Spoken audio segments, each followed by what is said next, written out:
Kevin, there's been a lot of conversation today about the extremely objectionable Adam Schiff. How are you tonight? I'm doing good, Jason. Good to see you. It's good to see you, and you are a person who I have been particularly interested in speaking to about this because, of course, Adam Schiff is the chairman of the House Select Permanent Committee on Intelligence, or whatever it's called. Right. Yeah, that's right. And that's not only is it an extremely powerful role, but it's an extremely intelligent one in that Schiff controls what goes on in relation to oversight of intelligence agencies such as the CIA. So his position is not a small one. It's very important. And let me begin by saying, why was he appointed to be the head of the House Permanent Select Committee on Intelligence? We know from checking that he has no background or experience in intelligence whatsoever. He's never put his big toe in any clearance agency in his entire life. So, and I've done a show on this before, why these people are appointed to their posts. Like the House Ways and Means Committee, you got to pay, I think, $400,000-$500,000 to the DNC or whatever for a seat on that committee. In Schiff's case, to be a member of the House Intelligence Committee, he simply has to be chosen by the DNC to not investigate or oversee the intelligence committees, but to do the bidding of the DNC. And that's why we're seeing the skewed investigation that Adam Schiff is doing right now. It's for the DNC. It's not for the intelligence agencies. It's not for Congress, and it's not for the American people. And I think that's important for people to realize. And I've been saying this for years. We have no real intelligence oversight. And I learned that the hard way when I blew the whistle and sent them my factual data to Feinstein and Nancy Pelosi and got back nothing but crickets. So Schiff is sitting there unqualified for starters, but he was put there as a DNC operative by the DNC for DNC purposes, not for intelligence oversight. That's a sham. I've said that for years. And so I just want to say that again tonight. And that's kind of our platform and starting board for Adam Schiff and why he's engaging in the unconstitutional activities that he is doing with this kangaroo court that he's holding in a secret basement skiff in the Capitol building with witnesses that he's not even allowing the Republican members of the intelligence committees to have access to the transcripts. So it's a kangaroo court, essentially, which is very serious, at least for we as Americans, because it's a violation of the Constitution. It disrupts the constitutional process. And this is not an intelligence oversight hearing. This is an impeachment hearing. That's not supposed to be done in secret, and it's not supposed to be done behind closed doors. So to use, for lack of a better expression, this is an abomination to our constitutional process, not just of oversight, but also in any sort of impeachment hearing. Yeah. I mean, Kevin, do you feel that I'm being at all hyperbolic to say that this is an unprecedented event in American history? No, I think, Jason, you're absolutely right. Never before in history has any hearing, any open congressional hearing be conducted in secret behind closed doors where members of Congress, I mean, they have guards at the doors. Yeah. So members of Congress, the representatives of the people, can't get in and see a people's hearing. They're putting it under intelligence. You remember, Jason, since the time we started doing programs, I've been saying that the shadow government, the CIA, NSA, and the abuse power of secrecy has been controlling Congress and the executive branch. And here is a prime example of the secret House Permanent Select Committee on Intelligence and Schiff's clearance. I don't know how he got that, but that's another story. Controlling the congressional process of investigation and impeachment and forbidding Trump, the president, to face his accusers and for forbidding other members of Congress from cross-examining these witnesses. You're right. It is unheard of. This is a kangaroo court, and this is something that you would see in the Soviet Union, not the United States. Yeah. And, you know, when you raise our awareness that these members of the Select Intelligence Committee are paying for their seat there, when we consider that in combination with things like Joe Biden putting his son on the board of a company that gets him, you know, millions of dollars or whatever, you know, the concept that you have to pay for something that you can then use to do millions of dollars worth of criminal activity, well, that money can come from anywhere because they know once they shoehorn you in there, you're going to be able to do what you need for them. How can Congress allow Exactly. people to pay for these types of positions? It's literally buying our government. It is buying our government. It has been in place for several decades. No one has questioned it until now. And we're going to do an entire program here on the intelligence assessment. We're going to gut that corruption wide open. And we've done a show on this before. But now with Schiff's abuse of power, I want to expand it further. Yes, they buy these committee chairman seats on important and powerful groups like the House Ways and Means Committee, one of the most powerful ones in government. I think they pay $400,000 to their party, in this case, the DNC, for that seat. They have no experience in that area whatsoever. It is a power position. It is paid for so that they serve their party, not the American people.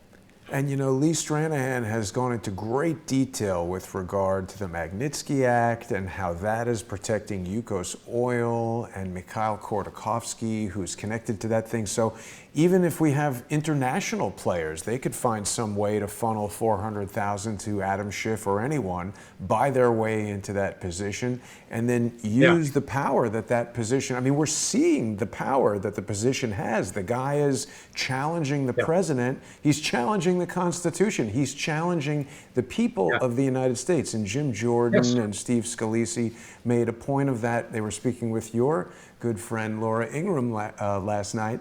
And you know, to me, this is so outrageous. I can't believe it's allowed to go on for a day. Why doesn't the Sergeant at Arms arrest Adam Schiff? At what point does someone in Congress do something that crosses that line?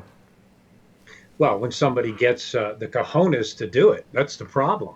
Is most congressmen and senators, with some good exceptions, in my view, Rand Paul and others, and that's just my opinion, but they're not going to rock the boat. They're talking about their career. They're talking about the money far above what their salary that they're making. For them to do that, it's like it's like a whistleblower, a real one, standing up against an intelligence agency. Their career is going to be destroyed, and their retirement is going to be ruined. These congressmen and senators face the exact same kind of retribution. Not only will they lose their seat, they'll lose their income, they'll lose their endorsements, and essentially lose their entire position in government. And then they'll be marked for the rest of their career. And the revolving door to go out and make millions with other companies, that will be shut. Wow. But you know, I'm becoming increasingly interested in this process because, you know, before I started Crowdsource the Truth and before you and I started doing the intelligence assessment with Kevin Shipp, which people are going to see in just about 25 minutes on patreon.com/Kevin_Shipp, patreon.com/crowdsourcethetruth. And also people can now choose to watch the show, Kevin, on Subscribestar. They can visit subscribestar.com/Kevin-Shipp with 2 P's or subscribestar.com/Crowdsource the Truth. But before we started doing the show, and it's only been about a year, I really didn't know that much about all this stuff. I had no idea what these committees were up to, but we're really starting to get a clearer picture of how this puzzle fits together and how this corruption works. Now, you told us that when you sent your whistleblower information to the House Select Committee on Intelligence, nobody did anything. This image that you and I have evaluated a number of times, which shows Joe Biden as a senator at the time with William Barr, who I believe was the Attorney General in this photo and is, of course, the Attorney General now.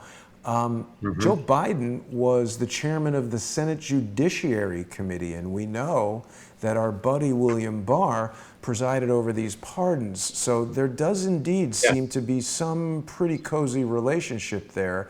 Who was the chairperson of the House Intelligence Committee when you were submitting your whistleblower documents?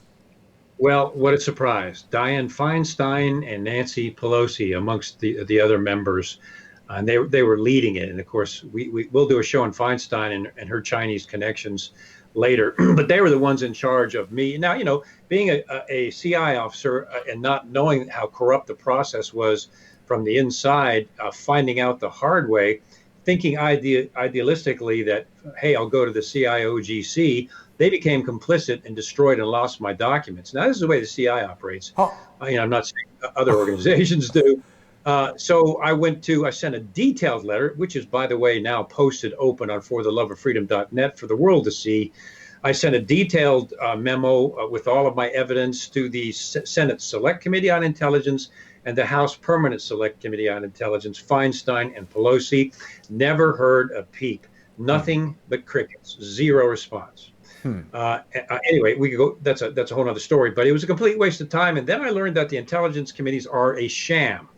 They have no intention of looking into the illegal activities of the CIA or the NSA whatsoever. As a matter of fact, I had witnesses I worked with that went into the intelligence committee, and important things, investigations on the CIA were thrown. Big notebooks were thrown, according to this source, thrown into a pile into a closet and locked and never looked at. Wow.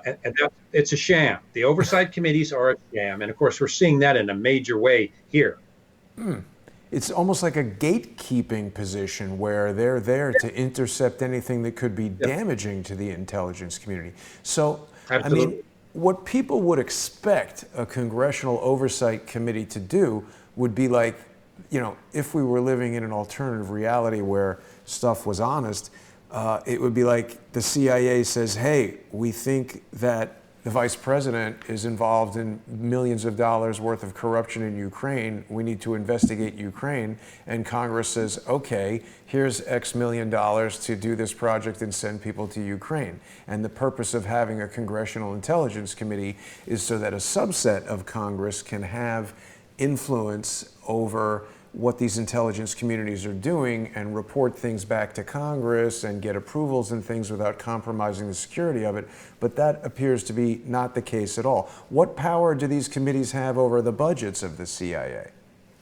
They have power over the budgets with one exception. In the case of the CIA, the majority of the CIA's budget is classified secret under operational classification. Congress doesn't have access to that budget at all. It would at the very most, the Gang of Eight, which are read into the intelligence programs allegedly, would have access to those budgets. Generally, those budgets are allocated within the Defense Department budget under a fake name, and so Congress has no input into that budget because it's secret.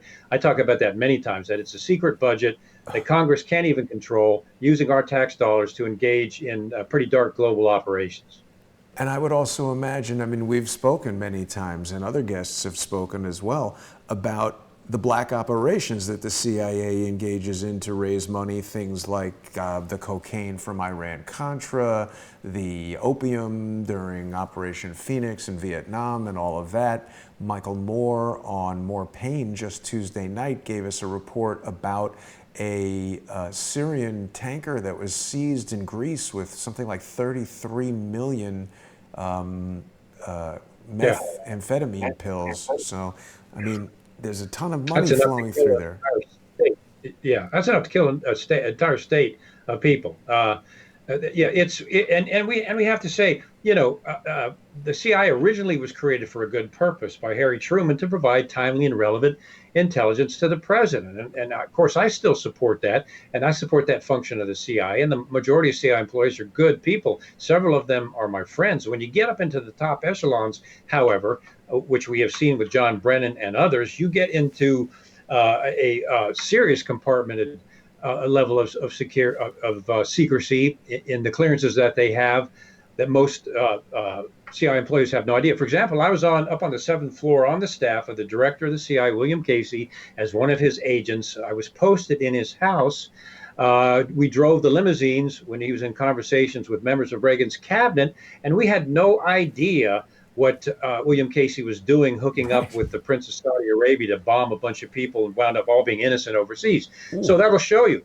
We were right there, right next to the man, and we had no idea. So that shows you how high level and compartmented these things are. And when you get to that level of secrecy, as I always say, it breeds corruption every single time. That is the nature of secrecy. These oversight committees are worthless. They never peel below the surface of the onion. The last time one was ever done that was even the slightest bit of good was the Church Committee, which brought out, with the help of William Colby, who was later, in my opinion, murdered, but brought out some of the things the CIA was doing, but only scratched the surface. The surface was bad enough. So none of these committees have really investigated the CIA and the dark ops the CIA has been doing. It's a sham, as I've said several times. It's a fake.